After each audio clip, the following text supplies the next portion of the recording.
Bom dia, pessoal. Eu sou a professora Dayara Calvo Blasques, da disciplina de Química do primeiro ano do ensino médio, e hoje a gente vai dar continuidade sobre a nossa aula sobre classificação periódica dos elementos. Então, para a gente relembrar um pouquinho sobre o que a gente viu nas outras aulas, a gente começou a falar um pouquinho sobre a organização da tabela periódica, né? Então, os elementos na tabela, eles estão arranjados horizontalmente em uma sequência numérica, né? Então, uma ordem crescente, de acordo com os números atômicos, e são organizados através de períodos e grupos, né? Então, o que são esses períodos e grupo? Existem 7 períodos, né, na tabela periódica, que são essa coluninha aqui, ó, 1, 2, 3, até o 7 períodos, né? E a quantidade de camadas eletrônicas que os elétrons apresentam é indicada pelo número do período, né, dessa camada. Então, por exemplo, quando a gente faz a distribuição do boro, o boro ele é um elemento aqui na família, no grupo 3A ou 13, né, que está no período 2. E como que a gente sabe que ele está no período 2? Quando a gente faz a distribuição eletrônica dele, ele tem 5 elétrons, né, número atômico 5. Então, a gente faz 1s2, 2s2, 2p1. Né? A quantidade de camadas que esse elemento tem são 2. 2. Ele termina aqui a sua distribuição na camada 2. Então, isso indica que ele está no período 2 da tabela periódica. E quando a gente fala de família, né, ou grupo, mais chamado de grupo, então esses grupos eles correspondem ao número de elétrons que cada elemento possui na sua última camada de valência. Então, se a gente pegar o boro de novo, né, que ele tem 5 de número atômico, e fazer a distribuição, a sua última camada de valência possui 3 elétrons, 2s2, 2p1, somando esses elétrons possuem 3 elétrons. Então, ele vai estar aqui indicado no grupo 3A. Ok, pessoal? E aí a gente viu que esses elementos eles são classificados de acordo com suas características, né? Então, em metais, semimetais, não metais, gases nobres e hidrogênio. Quais são os objetivos da nossa aula de hoje? Então, para a gente começar a falar sobre essa classificação dos elementos, a gente vai compreender as características dos elementos químicos caracterizados por metais, compreender a classificação dos metais pesados e refletir, debater e dialogar sobre a poluição dos metais pesados no meio ambiente e os riscos dessa poluição para a saúde humana e na natureza. Então, para dar início à nossa discussão sobre metais, eu queria saber de vocês o que vocês compreendem por metais quando a gente fala sobre metal, o que vem à cabeça de vocês, onde podemos encontrar, enfim, o que vocês entendem sobre metais. Legal. Então, aqui eu trouxe alguns exemplos que vocês acabaram de mencionar, né, que estão presentes no nosso dia a dia. Então, nesses parafusos em porcas, né, que existem, são presentes aço, bronze e titânio. Na nossa geladeira, o inox, né, o aço inoxidável, o ferro e carbono. No nosso celular possui alumínio, cobre e prata. As latinhas, né, de refrigerante possuem alumínio e o fio de cobre, que é bem conhecido, possui o metal cobre. Então, o que são esses metais? Né? Os metais, eles são todos os elementos cujos átomos apresentam uma principal característica, que é a capacidade de perder elétrons e formar consequentemente, os cátions. Então, quando a gente vê aqui o alumínio, por exemplo, ele está na sua forma estável aqui. Quando ele perde os elétrons da sua camada de valência, ele fica alumínio 3+. Então, possui essa capacidade de perder os elétrons. E os átomos de um metal estão ligados entre si por meio de uma chamada ligação metálica, que a gente vai ver um pouquinho mais para frente sobre as ligações químicas. E nela, os átomos de um metal perdem os elétrons, formando esses cátions, e esses elétrons, fazem com que os átomos do metal agrupem-se, formando uma estrutura cristalina, como a gente pode ver aqui nessa figura. Quais são as características físicas, então, desses metais? Então, eles possuem capacidade de conduzir eletricidade e calor, possuem um brilho característico, são sólidos à temperatura ambiente, com exceção do mercúrio, que é líquido em temperatura ambiente, são dúcteis, né? Então é possível moldá-los em fios e arames, e maleáveis, então eles convertem-se em lâminas ao serem comprimidos.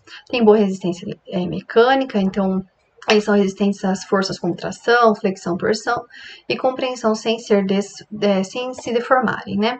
E possuem elevados pontos de fusão e ebulição, com excesso de mercúrio, então precisa de uma temperatura muito elevada para eles ficarem líquidos, né? Possuem coloração prateada, com exceção do cobre e do ouro, que possuem coloração vermelha e dourada. Esses metais podem ser classificados, então, em metais essenciais, que são aqueles que a gente precisa para o nosso organismo, né, para manter o nosso ciclo de vida, que são, por exemplo, zinco, cobre, magnésio, sódio, potássio, que a gente comumente ouve falar no nosso dia a dia, né, e aqueles que não são essenciais, que a gente não precisa para completar o nosso ciclo de vida, que no caso eles podem ser até tóxicos para o nosso organismo. Então, acho que para a gente discutir um pouquinho sobre esses metais que não são essenciais, eu trouxe aqui essa notícia, né, sobre os riscos de contaminação dos rios e nascentes com metais pesados. Então, aqui essa notícia é basicamente sobre o desastre da barragem de Mariana, lá em Minas Gerais, né, que preocupou bastante as autoridades ambientais ao verificar se havia esses metais pesados presentes nos rejeitos de minério que foram despejados no Rio Doce, né. Esse fato ele foi desmistificado depois que houveram testes realizados por especialistas, né, só que apesar disso, diante do impacto que foi considerado, né, o maior desastre ambiental brasileiro, ele poderia ter uma amplitude muito maior caso fosse detectada a presença dessas substâncias. E aí, para a gente refletir um pouquinho sobre isso, gostaria que vocês respondessem agora, né, sobre essa problemática, né, o que vocês entendem por metais pesados e por que eles podem ser maléficos ao meio ambiente e para a nossa saúde. Então, para vocês responderem, a gente poder discutir um pouquinho, eu vou mandar esse link aqui do Mentímetro da plataforma, né, para a gente poder interagir e fazer a discussão. Ok, pessoal, muito legal essa nossa discussão, né? E agora eu vou falar um pouquinho para vocês o que são, então, esses metais pesados, né? Então, eles são considerados metais pesados por apresentar uma elevada massa atômica, né? Um elevado número atômico, uma elevada massa específica, que é a densidade, que a gente vai ver um pouquinho mais para frente o que significa isso, capacidade de formar sais em solução aquosa, dissolvendo-se, então, e colorindo a água, e é de fácil absorção para o nosso organismo e, consequentemente, tem um nível de toxicidade muito alto. O que eles podem nos causar, né? Por eles não serem degradáveis, ou seja, isso significa que eles têm um elevado nível de reatividade e bioacumulação, o que faz com que eles permaneçam de caráter cumulativo ao longo da nossa cadeia alimentar, né? Então, eles, por não ser degradáveis, por demorar muito para sair da nossa natureza, eles acabam virando muito radioativos para nós. Eles são presentes nos solos e sedimentos, mas podem ser poluídos na água também e pelos alimentos, e podem ser transportados pelo ar, contaminando as nossas vias aéreas. Eu trouxe aqui alguns exemplos, por exemplo, o mercúrio é um metal pesado, né, líquido, temperatura ambiente. No nosso organismo, uma vez que ele é absorvido, deposita-se em várias regiões do nosso corpo, por exemplo, o cérebro, rins, aparelhos, né, pulmões e fígado, e causando distúrbios e até mesmo a morte. Muitas vezes o homem é contaminado de uma forma indireta ao se alimentar por peixes e plantas contaminantes por esses elementos também. O chumbo também é um elemento, um metal pesado, né, de baixa condutividade elétrica, largamente utilizados em processos de soldagem, na construção civil e na indústria de munições e tintas. Trata-se de um elemento muito perigoso, né, principalmente por atacar o sistema nervoso central e periférico, medula óssea e rins. O cádmio é muito utilizado também na indústria de baterias e quando são ingeridos no nosso organismo, né, os efeitos tóxicos, mesmo em quantidades moderadas, podem atingir os nossos órgãos como rins, fígados e pulmões, né, provocando danos também ao sistema ósseo, como cânceres e outros distúrbios.